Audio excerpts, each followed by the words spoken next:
Hi everyone, இன்றைக்கி நம்ம flavour ஸ்டுடியோவில் ஹெல்த்தியான ஒரு வீட் ஃப்ளவர் கேரட் கேக் எப்படி செய்கிறதுன்னு பார்க்க போகிறோம். இந்த கேக் செய்கிறதுக்கு உங்களுக்கு ஓவன் தேவையில்லை.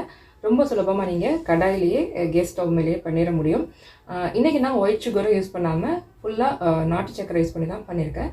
ஸோ வாங்க இந்த ஹெல்த்தியான வீட் ஃப்ளவர் கேக் எப்படி செய்கிறதுன்னு பார்க்கலாம்.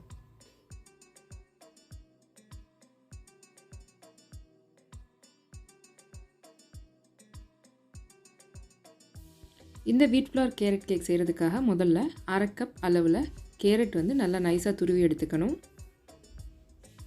1/4 கப் அளவு ஆல்மண்ட்ஸ் வந்து ஒரு 2 மணி நேரம் ஊற வச்சுட்டு அதை ஸ்லைசஸாக கட் பண்ணி சேர்த்துக்கணும். நட்ஸ் வந்து ஆப்ஷனல் தான், உங்களுக்கு வேணான்னா நட்ஸ் வந்து ஸ்கிப் பண்ணிக்கோங்க. இப்போது இந்த ரெசிபிக்காக நான் வந்து 3/4 கப் அளவு ஆட்டா மாவு எடுத்திருந்தேன். அதுலேருந்து ஒரே ஒரு டேபிள் ஸ்பூன் மாவு எடுத்து இதில் சேர்த்திக்கணும். அப்புறம் 1 டீஸ்பூன் அளவு லெமன் தோல் வந்து துருவி எடுத்திருக்கேன், அதை சேர்த்துக்கணும். எலுமிச்சையோட தோலில் அந்த மஞ்சள் பகுதியை மட்டும்தான் நம்ம துருவணும். அதில் உள்ள வெள்ளை கலர் வந்து நம்ம துருவிடக்கூடாது. அப்படி துருவணும் அப்படின்னா கேக் கசக்க ஆரம்பிச்சிடும். இது வந்து வாசனைக்காக சேர்க்குறது தான். உங்களுக்கு வேணாம் அப்படின்னா நீங்கள் ஸ்கிப் பண்ணிக்கோங்க. இப்போ இது எல்லாத்தையும் நல்லா ஒரு வாட்டி நம்ம கலந்து விட்டுக்கலாம்.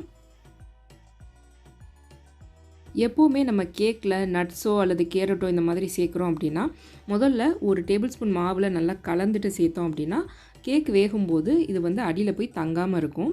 ஸோ நல்லா மாவில் கோட் பண்ணிவிட்டு எடுத்து வச்சுக்கலாம். இப்போது ஒரு ஈரமில்லாத பவுல் எடுத்துகிட்டு அது மேலே ஒரு சல்லடை வச்சுக்கலாம். சல்லடை வச்சுட்டு நம்ம எடுத்த 3/4 கப் கோதுமை மாவு வந்து இதில் சேர்த்துக்கலாம்.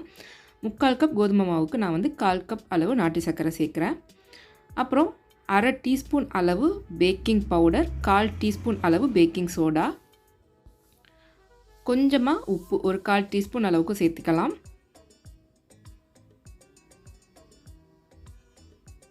கூடவே இதில் ஒரு 1/4 டீஸ்பூன் அளவு ஜாதிக்காயை பொடி பண்ணி சேர்த்துக்கணும். ஜாதிக்காய் பொடி சேர்க்கும்போது நல்ல ஒரு ஃப்ளேவர் கிடைக்கும் கேக்குக்கு. நீங்கள் சம்டைம்ஸ் வந்து கோதுமை மாவில் கேக் செய்கிறோம் அப்படின்னா அந்த ஒரு பச்சை வாசனை வரும் அப்படின்னு சில பேர் கேட்டிங்க. நீங்கள் வந்து ஜாதிக்காய் அப்படி இல்லைன்னா பட்டையை வந்து கொஞ்சமாக பவுடர் பண்ணி சேர்த்திங்கன்னா நல்லாயிருக்கும்.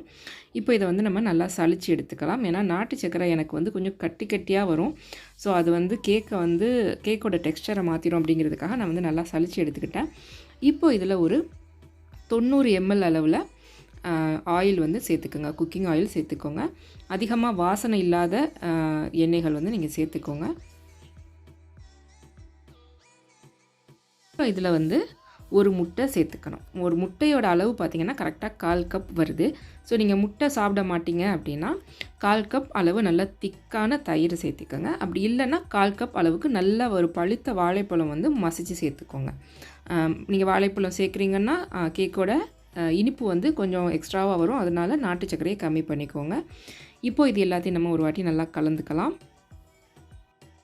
ரொம்ப நேரம் அடிச்சுலாம் கலக்கிட்டு இருக்கக்கூடாது. அந்த மாதிரி கலக்கணுன்னா கேக் வந்து கெட்டியாயிடும். அதனால் இந்தளவுக்கு நல்லா மாவு எல்லாம் மிக்ஸ் ஆனதுக்கப்புறமா இதில் நம்ம ரெடியாக எடுத்து வச்சுருக்க கேரட் துருவலையும் நட்ஸையும் நம்ம சேர்த்துட்டு கலந்துக்கலாம்.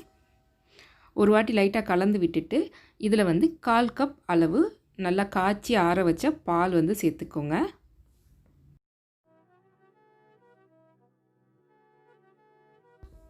இப்போது இது எல்லாத்தையும் நம்ம நல்லா ஒரு வாட்டி கலந்து விட்டுக்கலாம். இந்த கேக் பேட்டர் பார்த்திங்கன்னா கொஞ்சம் திக்கான கன்சிஸ்டன்சியாக தான் இருக்கும். நார்மல் கேக் பேட்டர் மாதிரி உங்களுக்கு ஒரு தோசை மாவு பதத்தில் இருக்காது. நீங்கள் நான் மிக்ஸ் பண்ணுறதை பார்த்திங்கன்னா தெரியும். இந்த அளவுக்கு திக்காக இருந்தால் மட்டும்தான் கேக் வந்து நல்லா சாஃப்டாக வரும். இப்போ இதை நல்லா கலந்ததுக்கப்புறமா நான் வந்து கொஞ்சமாக ஒரு டீஸ்பூன் அளவில் வெனிலா எசன்ஸ் சேர்த்துக்கிட்டேன் ஃப்ளேவருக்காக. உங்கள்கிட்ட இருந்ததுன்னா சேர்த்துக்கோங்க. அப்படி இல்லைன்னா ஸ்கிப் பண்ணிடுங்க, ஒன்றும் பிரச்சனை இல்லை. ஏன்னா ஆல்ரெடி நம்ம வாசனைக்காக ஜாதிக்காய் சேர்த்துருக்கனால இதை ஒரு நல்ல ஃப்ளேவரில் தான் இருக்கும். இப்போது நம்ம வந்து இந்த மாதிரி ஒரு கடாயை உள்ள ஸ்டாண்ட் போட்டு மூடி வச்சுட்டு மிதமான தீயில் ஒரு 10 நிமிஷம் ப்ரீஹீட் பண்ணிக்கலாம். நான் இந்த மாதிரி ஒரு சின்ன ட்ரே எடுத்திருக்கேன். அதில் வந்து நம்ம ரெடி பண்ண கேக் பேட்டரை வந்து சேர்த்துக்கலாம். உள்ளே வந்து நான் ஒரு சின்ன பேக்கிங் ஷீட் போட்டிருக்கேன் ஒட்டாமல் வர்றதுக்காக. உங்கள்கிட்ட பேக்கிங் ஷீட் இல்லை அப்படின்னா நீங்கள் லைட்டாக நீங்கள் எந்த டீனில் வேக வைக்க போகிறீங்களோ அதில் லைட்டாக ஆயில் அப்ளை பண்ணிட்டு கொஞ்சமாக கோதுமை மாவை தூவிட்டு அதுக்கப்புறமா மாவை சேர்த்துக்கோங்க. டின்னில் மாவை சேர்த்ததுக்கப்புறமா லைட்டாக நம்ம சமப்படுத்தி விட்டுக்கலாம். ரொம்ப திக்காக இருக்கனால ஆட்டோமேட்டிக்காக அது செட் ஆகாது. ஸோ நம்ம இந்த மாதிரி நல்லா சமமாக ஈவனாக எல்லா பக்கமும் ஸ்ப்ரெட் பண்ணி விட்டுக்கலாம். ஸ்ப்ரெட் பண்ணிவிட்டு மேலே கொஞ்சமாக நட்ஸ் தூவிக்கலாம். நட்ஸ் வந்து ஆப்ஷனல்னு நான் ஆல்ரெடி சொல்லிட்டேன். ஸோ வந்து உங்கள்கிட்ட இருந்ததுன்னா சேர்த்துக்கோங்க. அப்படி இல்லை உங்களுக்கு பிடிக்காதுன்னா நீங்கள் இதை ஸ்கிப் பண்ணிவிடுங்க. ஸோ இந்த மாதிரி நட்ஸ் தூவிட்டு நம்ம வந்து ரெடியாக ப்ரீஹீட் பண்ணி வச்சுருக்க நம்மளோட கடாயில் வந்து இதை சேர்த்துடணும். நான் கொஞ்சம் சின்ன டீனில் வேக வைக்கிறதுனால ஹீட் வந்து ஈவனாக ஸ்ப்ரெட் ஆகிறதுக்காக அந்த ஸ்டாண்டு மேலே ஒரு சின்ன தட்டு வச்சுருக்கேன். அது மேலே நம்ம கேக் ரெடி பண்ணி வச்ச டின்னை வச்சுட்டு மூடி போட்டுடலாம். மூடி போட்டுட்டு மிதமான தீயில் ஒரு 25 to 30 மினிட்ஸ் வந்து இதை வந்து நம்ம வேக வச்சு எடுத்துக்கணும். எனக்கு இந்த கேக் வேகிறதுக்கு சரியாக ஒரு 35 மினிட்ஸ் ஆச்சு.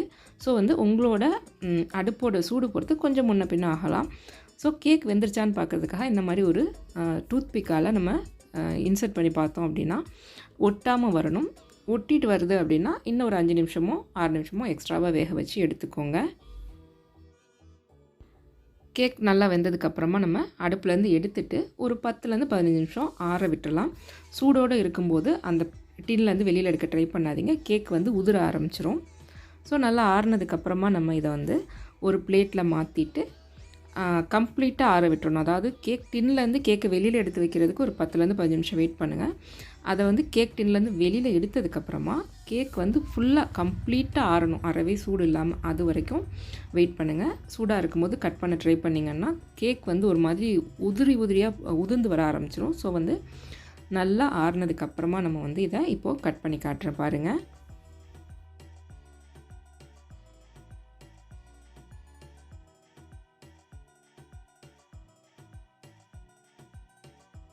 நல்ல சாஃப்டான ஒரு கோதுமை மாவு கேக் ரெடி பண்ணியாச்சு. இந்த கேக்கில் வந்து கோதுமை மாவோட அந்த ஒரு வாசனை அறவே இல்லாமல் நல்ல ஒரு ஃப்ளேவரோடு இருக்கும். கட்டாயம் நீங்கள் ட்ரை பண்ணி பாருங்கள். இந்த வீடியோ உங்களுக்கு பிடிச்சிருக்கும்னு நினைக்கிறேன். வீடியோ பிடிச்சிருந்தா லைக் பண்ணுங்கள், கமெண்ட் பண்ணுங்கள், மறக்காமல் ஃப்ரெண்ட்ஸ் அண்ட் ஃபேமிலி கூட ஷேர் பண்ணுங்கள். இதே மாதிரி நிறைய ஹெல்த்தியான ரெசிபிஸ் நம்ம சேனலில் வந்துகிட்டே இருக்குது. அதெல்லாம் நீங்கள் மிஸ் பண்ணாமல் பார்க்கணும் அப்படின்னா சேனலில் சப்ஸ்கிரைப் பண்ணிவிட்டு நோட்டிஃபிகேஷன் பெல்லாம் ஆன் பண்ணிக்கோங்க. அப்போ தான் உங்களுக்கு நம்ம அப்டேட்ஸ் எல்லாம் உடனுக்குடன் வரும். தேங்க்ஸ் ஃபார் வாட்சிங்.